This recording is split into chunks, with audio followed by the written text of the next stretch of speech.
एक प्रश्न आया कि भगवान की शांति धारा एक ही व्यक्ति को करना चाहिए कि बीच बीच में हाथ लगाते रहना चाहिए, बदलते रहना चाहिए?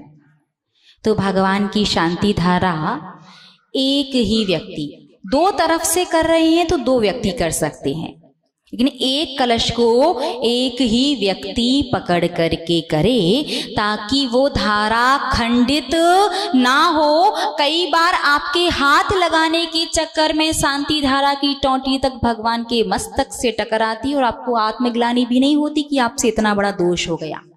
आप तो दूसरे पर गुस्सा और कर रहे होते कि तुम्हारा हाथ लगा था, इसलिए कलश भगवान से टकराया। शांति धारा का कलश एक ही व्यक्ति को अपने हाथ में लेकर के धारा करनी चाहिए। मुझे एक बात बताओ, आप लोग कलश में हाथ क्यों लगाते हैं? अनुमोदना के लिए, राइट? अब नहीं बोल रहे, बोलिए ना। शांति धारा एक व्यक्ति कर रहा है, बीच में आप पहुंचे हाथ लगाने के लिए। कभी कलश में हाथ लगाते हैं, कभी व्यक्ति के हाथ में हाथ लगाते हैं। किस लिए? अनुमोदना के लिए, कि हमारी भी अनुमोदना हो जाए कि हमने धारा की। ठीक है, अब इस बात को थोड़ा सा इस प्रकार से समझते हैं। जैसे मान लीजिए किसी चौके में साधु के आहार चल रहे हैं, आपके वस्त्र शुद्ध नहीं है, इसलिए आप बाहर खड़े हुए हैं। बाहर खड़े होकर के आप अनुमोदना कैसे करते? हाथ जोड़ के ना, कि एक गिलास हमारी ओर से भी दे देना, साधु की अच्छे से निरंतर आए आहार हो जाए। ऐसा तो नहीं करते कि दाल दे दो, अब ग्रास दे देना, अब फल चला दो। ऐसा करते क्या? नहीं करते ना।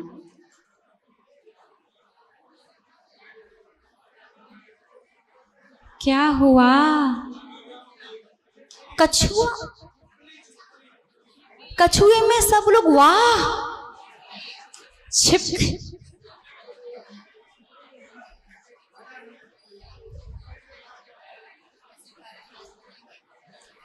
बताओ, ऐसे भगवान पार्श्वनाथ बनोगे, एक छिपकली से पूरी सभा खड़ी हो गई।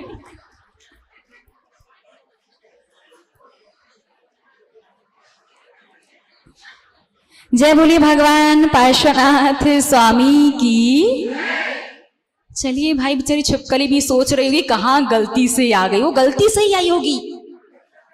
जितना आप उससे डर रहे हो, वो उससे ज्यादा आपसे डर रही होगी। तो कहाँ थे अपन? कहाँ थे?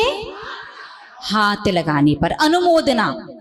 जब साधु की आहार चर्या चल रही होती है तो हम हाथ जोड़ करके अनुमोदना करते हैं कि भाई साधुओं के निरंतराय आहार हो जाए, एक ग्रास हमारी ओर से भी दे देना। ऐसा तो नहीं करते हैं ना। तो उसी प्रकार से ध्यान रखना, अनुमोदना हाथ जोड़ करके ही की जाती है। यदि आपको लगे कि हाथ में हाथ लगा करके ज्यादा पुण्य आता है तो गलतफहमी है आपकी, क्योंकि हाथ में हाथ लगाने से यदि कथनचित कदाचित भगवान जिनेंद्र देव के अभिषेक या शांति धारा की या जिन प्रतिमा की अभिनय हो जाएगी तो बहुत बड़ा दोष बन सकता है। लेकिन हाथ जोड़ करके शांति पूर्वक शांति धारा देखोगे तो पूरा पूरा अनुमोदना का पुण्य आपके खाते में आएगा।